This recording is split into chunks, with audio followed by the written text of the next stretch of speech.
This is Deborah Atkinson, and you're listening to Flipping 50, where I address your top questions and things you struggle with most so you can have more energy and less decision fatigue about what to eat, how to move, and you can change your thoughts to Flip 50 with the life and the energy you love in this second half. And who doesn't love a great soup recipe? In this episode of Flipping 50, I introduce you to the founder of my favorite bone broth. I fell in love with the taste of Kettle and Fire before I knew the story behind it. And then, frankly, I'm hooked. I don't order a few at a time. I order a case. I sip it in the afternoon. I make soups with it. I steam my vegetables in it. I make cauliflower risotto with it. I do understand the benefits, and I love them. And I'm that girl who will do things simply because they're good for me, but I use Kettle and Fire because I love the taste. Justin Mears is the founder and CEO of Kettle and Fire Bone Broth, a company he founded after his brother suffered a serious knee injury. Justin, thanks so much for being here. Hey, thanks so much for having me. Super excited about it. All right. So, you know what I'd really love to dive into before we dive into the facts and the info about bone broth and benefits, especially for my audience with midlife things going on, I really want to hear the story. So connect the dots for me from serious knee injury to bone broth. How do we get there? Yeah, it's a great question. So basically Nick is my younger brother. I'm the oldest of 7 kids, 6 boys. So there are a lot of yeah. So I always joke with Nick, who is my co-founder and brother. We started this business together. I always just say if he doesn't keep his act together, I'll just swap him out for one of the other 5 brothers. But we basically started because I was working in tech. I was traveling a lot, and as part of traveling, I wasn't able to incorporate bone broth into my diet as much as I wanted. And I was gone. I was on a plane. I was traveling around every couple of days, and so just couldn't do the 24-hour cook times and all the kind of stuff that I wanted to do. And so as I was kind of faced with that problem, Nick suffered a really, really bad knee injury playing soccer. He basically tore a bunch of his ligaments in his knees and had to get surgery and was bedridden for 7 weeks. And so when he and I started talking about, how do you, what can I do to help improve and speed up my recovery, that's when I suggested that he look into bone broth. And as soon as he started doing that, it became pretty apparent to both of us that there was this product we wanted and just couldn't find anywhere.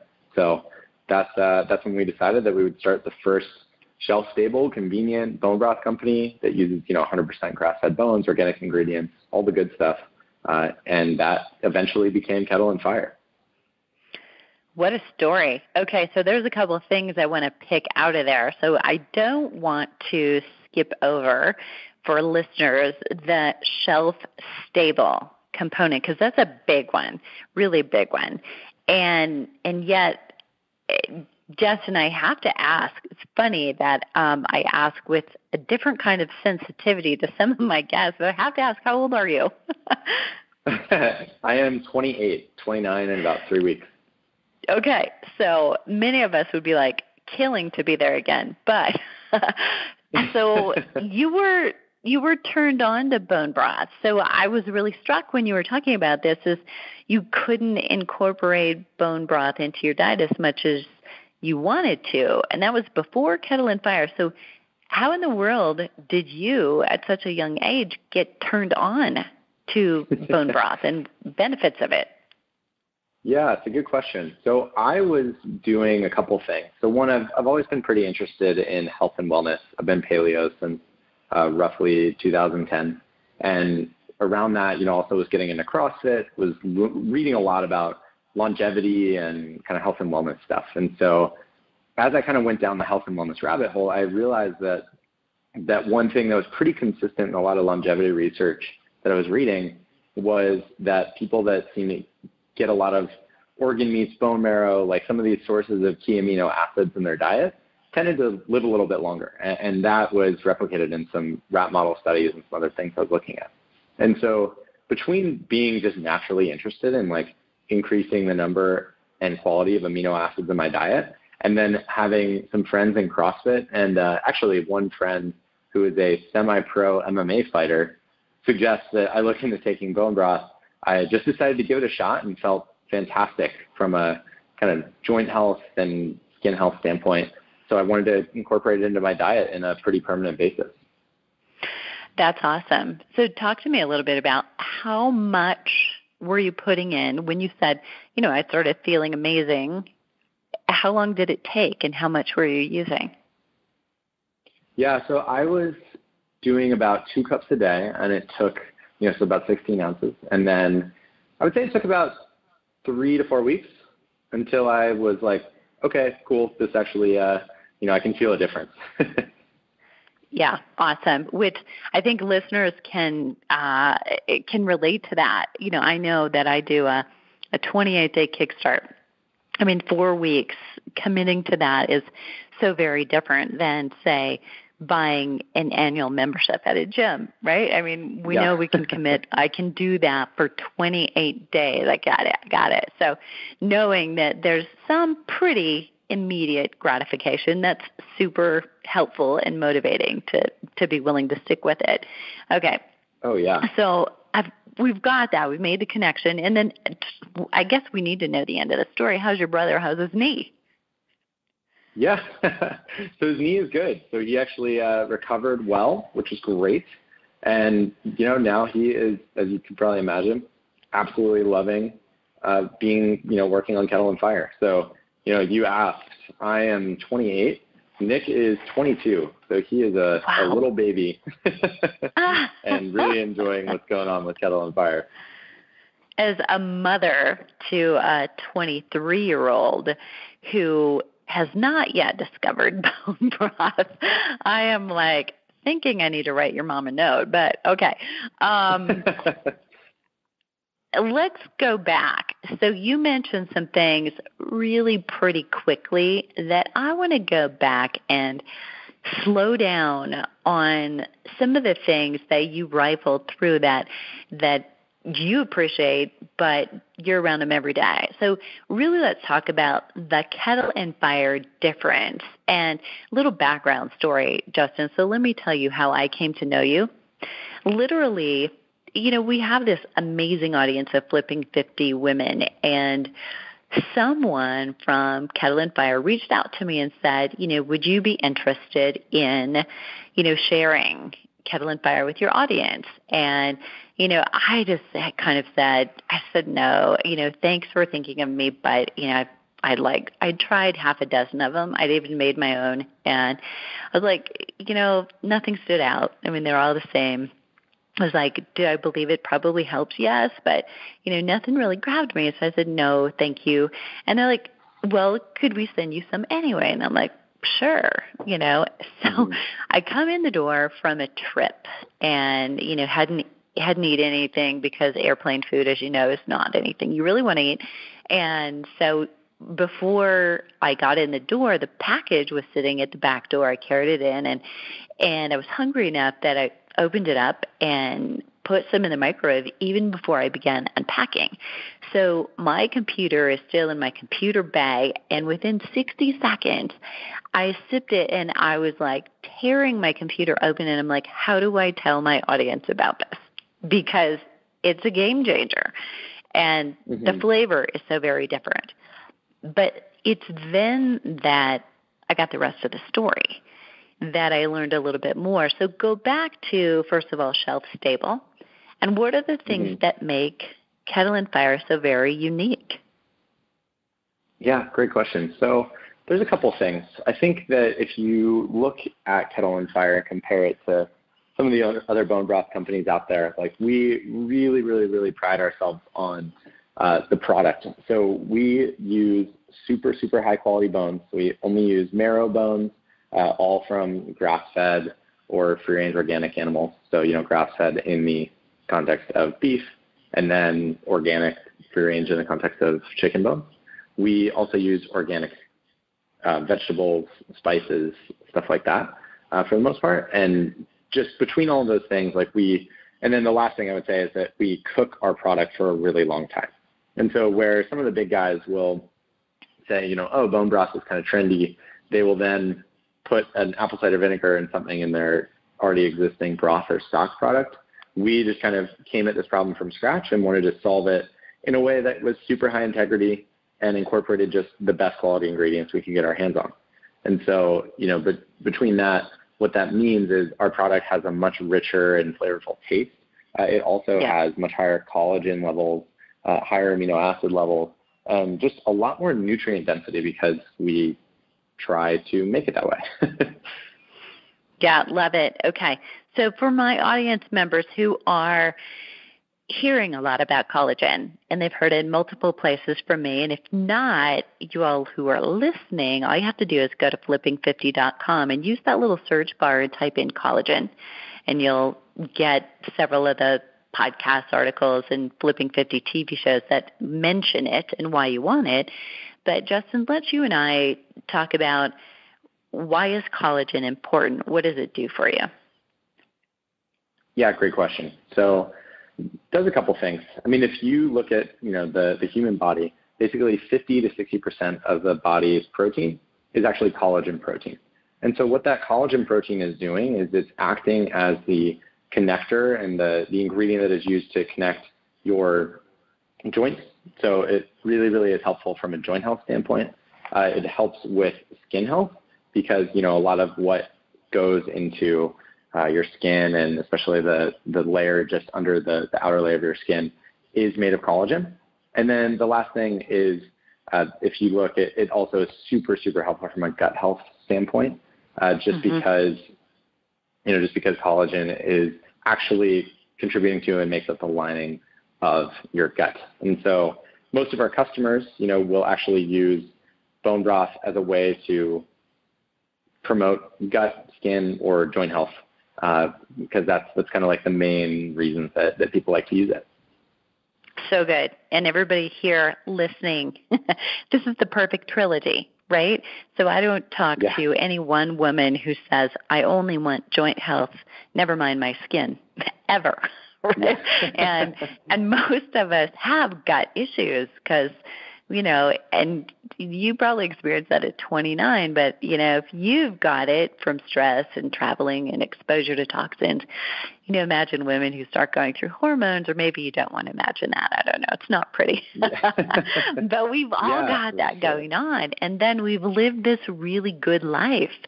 And women are coming here to Flipping 50 for exercise, but yet, there's this knee thing, or there's a hip thing, right? Or, some aches and pains that we're not even fully aware of. We have the ability to get rid of them and change them through our diet. Sometimes it's taking things out, but putting things in is also a big piece of it. So I totally love that. Let's dive into the other one. The other question that a lot of listeners may have is the benefit of amino acids, what they do, why even you, as a CrossFitter, were looking to increase the amount of them, and how that's related to feeling better, feeling stronger, and to longevity. Yeah. So it's interesting. There's been a couple of studies that have pointed towards some of the key amino acids, like glycine, gelatin, basically helping to dampen the glucose response. So if you imagine like eating a bunch of sugar, basically if you ingest a bunch of that sugar with gelatin or glycine, then it will have a much, much less impact on your blood sugar spike. And so that is interesting just because there's a mounting kind of body of evidence, I would say, that points to the idea that blood sugar and like the amount of blood sugar spikes that you're getting when you eat food is highly related to how your body processes food, how it puts on fat, how it, just like how that your blood sugar is pretty tightly coupled with your hormonal and kind of sort of adrenal system. And so, I think that bone broth is super interesting from that standpoint, in that there are not a ton of foods that you can ingest to get the benefits of these amino acids. Like basically bone broth, bone marrow, and organ meats are the only natural sources of these different amino acid sets.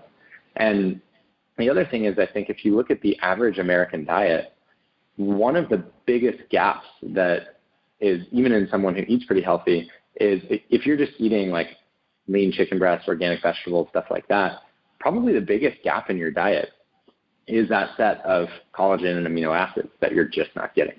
And so we see bone broth as like the easiest to consume sort of complete set of collagen and amino acids and because it's so complete and because people are so amino acid deficient oftentimes, it's pretty remarkable how much better and how quickly people can notice the difference as soon as they start ingesting bone broth. Like if you are eating vegetables and everything and you switch from non-organic to organic, like that probably you probably won't feel a step change of like, oh wow, I feel so much better right away.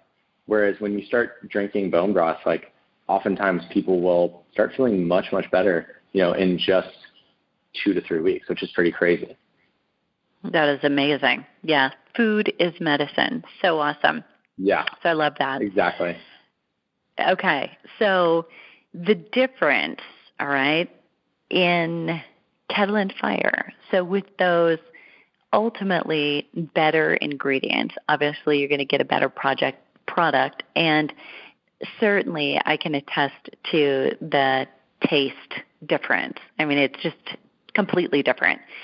And I want to address something that I know some of the women in my audience are super sensitive to. And yet, for me, it's not a concern, but it's the sodium. So the sodium in Kettle and Fire can be a little bit higher compared to some others. Do you want to talk about that a little bit? Sure. Yeah. So the sodium, we basically don't add any, we add almost no salt to our product. And so where that sodium is coming from is actually the bones themselves breaking down. And so the longer your cook times, the more the bones are going to break down and the more NaCl, which is sodium, is going to be present in a bone broth. And so when there's not a lot of sodium in something that says that it's bone broth, then there's not that basically is a sign that there hasn't been that like process of bones actually breaking down. Like if you see basically the longer you cook bones and the longer as you're making a bone broth, the bones, like where you get the nutrients from, is the bones actually break down. So they break down into electrolytes, some sodium, some calcium, potassium, all that, which is locked up in the bones. And so, most of the sodium, 95% of it in any serving of Kettle and Fire, is from the bones themselves breaking down and not from anything that we're adding to the product, Yeah, totally love that. And I think what just happened, if you're listening, here's how I interpret what we just got from Justin, is that something that we might perceive superficially as a negative is actually a positive, and it's giving you a clue into what you're not getting in something that you might perceive is more healthy.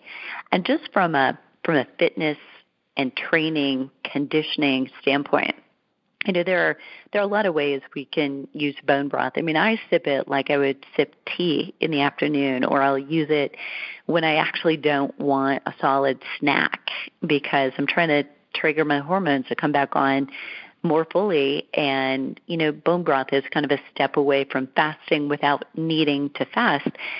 But I want a little sodium. We have gotten so far away from using table salt that some of us are suffering because of, a lack of it and a lack of iodine. So a little sodium is not a bad thing. And if you're exercising significantly, there were studies that were done back in the 90s from, in fact, my alma mater, Iowa State University, looking at that point, it was chicken noodle soup from a company we all know and used to love, okay? But it was about using that as a rehydration tool.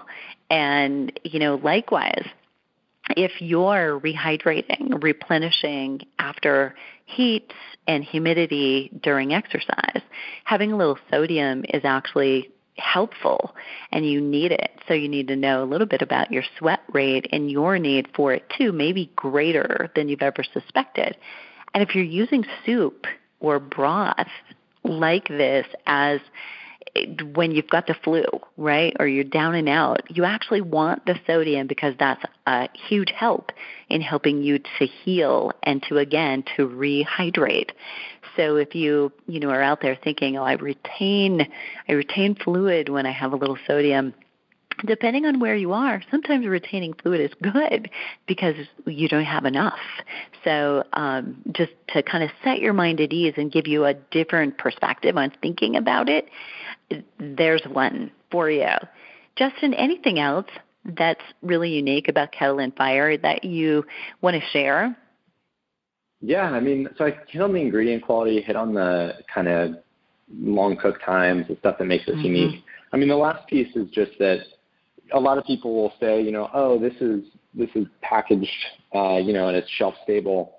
How is it that works without any sort of additives or preservatives? And so I would say, there are some concerns people have around, is this as good as if I make it myself? And what we've done is basically when we came at this, we decided that we wanted to use roughly $6 million worth of packaging technology to make a product that doesn't go bad, not because we're adding anything. We don't add any preservatives, unnatural stuff, no additives, period. But instead we just use heat to basically ensure that the product is totally good and won't spoil. And so basically we heat the product up, fill it at heat so that there's no microbes or any sort of food allergens or pathogens that can get into the product, seal it, and then it's good, and shelf stable for about 2 years without freezing or refrigeration. Now, once you open the product, it's bad, but it'll go bad in 5 to 7 days, just like a normal broth that you make at home. But until then, it's not actually, it's nothing is added to get it to that shelf stable point. And then the second thing I'd say is I just want to answer. So sorry, I'm can't interrupt. It's once you open it though, that is not going to be a problem. Just to all you listeners, right? I mean, you're gonna want it. So go ahead. Yeah, definitely, definitely. And then the second quick thing is some people go, if I'm opening it, or if it can't go bad, or if you're exposing it to heat, does that mean that the product is not as good? People have heard about, if there's a juice or something that is shelf stable, does that mean it has fewer nutrients? And so I think that's a pretty interesting point. The thing that is different though is that when you're talking about juice and heat treating juice so that it doesn't go bad, there's some nutrient denaturing that goes on, mostly because you're taking a product that isn't really meant to be exposed to heat, exposing it to heat, and then repackaging it. Whereas bone broth is actually meant, it breaks down more and the bones break down more and you get more of the nutrients the longer and more exposure it has to a heat source. And so, we think that, and from the testing we've done, our stuff has just as much, if not more, collagen and amino acids than stuff that we've made at home previously, which, when you add that to how convenient it is, to me is a total win. Total win. Oh my gosh. Yeah. And I would have to say that the 2 times that I've made it don't even come close to the taste that you've created. It's not even close. So my house smelled better than when I make yours, but I'm sacrificing over here. I'm taking one for the team. Okay. So love all the pros. And by the way, if you're listening, you're driving, and you want a refresher, I'm putting all of this in the show notes so that you know clearly the difference. And I'm going to call out the elephant in the room, Justin. And, Kettle and Fire is not the cheapest brand of bone broth out there. But, what would you say when somebody says, oh, my gosh, it's so expensive? Yeah, it's certainly true. I mean, I think that, the way that we make it, the high bone costs, for how long we cook it and how long we have to staff the kettles and all of the packaging equipment that we use, it certainly makes it much more of a premium product. I do think that if you're someone that cares about health and wellness, like, and buy into the whole food is medicine, like for me, even though it's pricier than other broth and stock out there, I think of it as a completely different product. Like, you know, what you're getting in commercial broth and stock is just nothing even close in taste and nutrient value and all of that than what you're getting in Kettle and Fire. And so for me, like the health benefits, how I feel, everything like that is certainly worth the $3.50 a day or whatever that you're spending on a cup of it, you know? And I think especially when you compare to some supplements that are super high priced, it's in my opinion, well worth it. Like even if I didn't start the company, this is the type of stuff I would buy. Which has got to feel so good to say that. I mean, I think any entrepreneur wants to be able to say that, right? Oh, for sure. Yeah. I totally love that. And I totally agree. And just, I want you to know, listeners, you know, before we invite a guest on, we give them a little, you know, this is what we're going to talk about. These are the questions.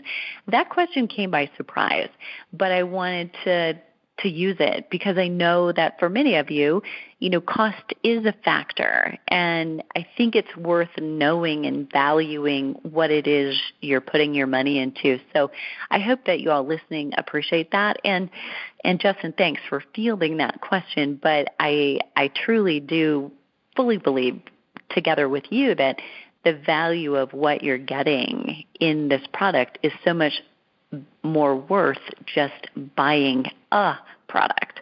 There's a huge difference. Mm-hmm. And okay, next up, can you share some dirt? I know you've been up to some new things. So what's coming? You know, it's not just bone broth anymore, but what are you doing? What are you up to? Yeah, so we just a couple of months ago, we launched our first new product. So we launched a line of bone broth-based soups. So basically, you know, soups that we make with bone broth as a base so that they have the high protein level, high collagen, all of that. So we now have a chili, a Thai curry, a tomato, a butternut, and a miso soup, which are all pretty awesome. I'm a huge fan of the tomato one. And you know, that we're going to be launching a lot more of those soups that kind of fit if you want a healthy meal replacement, if you want, you know, a paleo compliant meal replacement, like Kettle and Fire is trying to be the window and the easiest way for you to like stay super compliant and, you know, eat healthy in a really convenient manner. Yeah. And I so love that. Everybody who's listening, who's been in any one of the Flipping 50 programs or been a coaching client or even just hanging around our tribe and our community knows, you know, it's all about planning, right? Being prepared because let's face it, the shit is going to hit the fan and someday you're going to come home stressed out and, you know, wanting to keep your goals on track. And so it's what do you do when you walk in and you make it really easy to have something that's shelf stable available so that, you know, when you're looking for fast food, you don't have to stop at a drive-thru, you already got it. So I love that. Okay. For sure. So toughest question of the day, perhaps, maybe not, but is there a question I should have asked you, Justin? Is there something you wish I would have asked you? No, I think this has been super helpful, actually. I just love chatting about this stuff, and I appreciate you diving into the backstory of how it got started, why we're doing it, all that. I just think it's really cool. Thanks. And, you know, I can hear, you know, the passion in your voice and, you know, the fact that, you know, you've reviewed all these things over and over and why they're important to you. I love it. Love, too, that you are, you know, somebody 20-something who's figured out, you know, the business and, you know, it gives so much value, had it for you when you started, but it gives so much value to other people. Such an amazing way to start living your life. So listeners, Justin has also not just been gracious and generous with his time, but I'm going to put a link in the show notes, and it happens to be kettleandfire.com/Deborah, Debra, offering with coupon code of Deborah 15% off all products and free shipping on 6 cartons or more.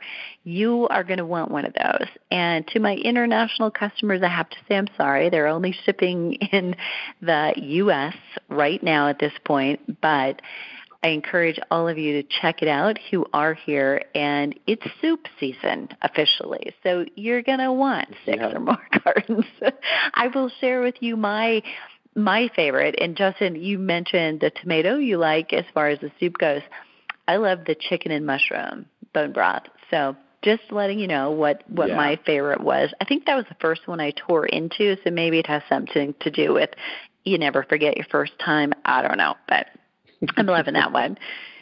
And Justin, I'm going to also put just ways that they can connect with you and Kettle and Fire on Facebook, Instagram, Twitter, down below the show notes. And I really thank you so much for being here and for what you're doing, changing the game.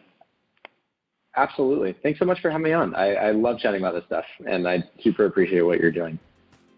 You're so welcome. Listeners, if you have a question or a follow-up comment, leave it below the show link at flipping50.com.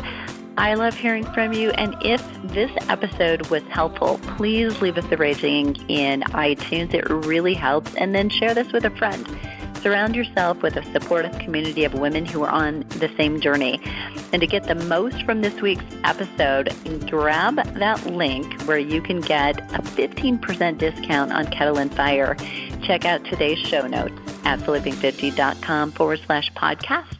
And you'll find those juicy download links, resources, and how to connect more with Kettle and Fire and with Justin Mayers. What are you waiting for? Let's start Flipping 50 today.